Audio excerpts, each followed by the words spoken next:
Hi everyone, welcome to Friday for finance. So ఇప్పుడు మార్కెట్లో ETFs and index funds అని బాగా ట్రెండింగ్గా ఉన్నాయి. అవేమిటో మనం ఈ వీడియోలో చూద్దాం. నార్మల్గా రెగ్యులర్ ఫండ్స్ అంటే మ్యూచువల్ ఫండ్స్ అంటే mutual fund manager last day market అయిపోయాక ఏ రేట్ ఉందో ఆ రేట్లో ఇన్వెస్ట్ చేస్తూ ఉంటాడు. రెగ్యులర్ మ్యూచువల్ ఫండ్లు ఏమైందంటే డ్యూరింగ్ ద డే ఏదైతే ప్రైసెస్ ఫ్లక్చుయేట్ అవుతున్నాయో ఆ రేట్లో మనం ఫండ్లో ఇన్వెస్ట్మెంట్ చేయలేము.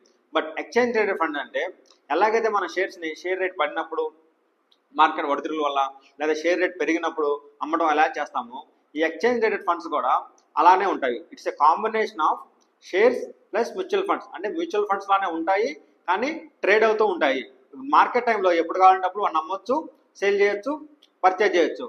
ఆ మార్కెట్లో ఉన్న బెనిఫిట్ని ఎక్స్చేంజ్ ట్రేడెడ్ ఫండ్స్ తీసుకుంటాయి. నార్మల్ మ్యూచువల్ ఫండ్స్లో ఈ ఎక్స్చేంజ్ ట్రేడెడ్ ఫండ్స్ లాగా డ్యూరింగ్ ద డేలో మార్కెట్ పెరిగినా తగ్గిన ఆ అడ్వాంటేజ్ మనం తీసుకోలేము. అది ఎక్స్చేంజ్ ట్రేడెడ్ ఫండ్స్కి నార్మల్ మ్యూచువల్ ఫండ్స్కి డిఫరెన్స్. నెక్స్ట్ చూస్తే ఇండెక్స్ ఫండ్స్. ఇండెక్స్ ఫండ్ అంటే ఇండెక్స్ అనేది చూపుడు వేలు చెప్పాలంటే, అంటే ఏదో వేరే దాన్ని చూడటం.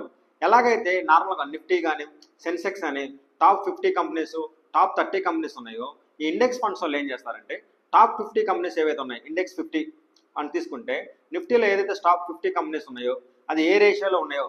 సో నిఫ్టీలో ఎలా ఉంటుందంటే వెయిటేజ్ ఉంటుంది. ప్రమోటర్ కాంట్రిబ్యూషన్ పక్కన పెట్టి ఏదైతే యాక్టివ్గా ట్రేడ్ అవుతుందో దాని ప్రకారం వెయిటేజ్ ఉంటుంది. ఇప్పుడు రిలయన్స్ తీసుకున్నాం అనుకోండి 9% వెయిటేజ్ ఉంటుంది, హెచ్డిఎఫ్సికి 10% వెయిటేజ్ ఉంటుంది. ఏ వెయిటేజ్ ప్రకారం అయితే మన నిఫ్టీ పాయింట్స్ క్యాలిక్యులేట్ అవుతాయో ఈ ఇండెక్స్ ఫండ్లో ఏం చేస్తారంటే ఈ ఇండెక్స్ ఫండ్ మేనేజర్స్ అదే ప్రొపోర్షన్లో ఆ కంపెనీస్లో ఉంటారు. ఆ 50 కంపెనీస్లోనే ఆ వెయిటేజ్లోనే వాళ్ళు ఇన్వెస్ట్మెంట్ చేస్తారు. ఇక్కడ ఇండెక్స్ ఫండ్ ఎందుకు బెస్ట్ అంటే ఎక్స్పెన్స్ రేషియో చాలా తక్కువ ఉంటుంది. ఎందుకంటే ఫండ్ మేనేజర్స్ ఎటువంటి రీసెర్చ్ చేయాల్సిన అవసరం లేదు. ఆల్రెడీ ఉన్నదాన్ని జస్ట్ మిర్రర్లో ఎలాగైతే ఉండిద్దో అలా మనం ఇక్కడ రెప్లికేట్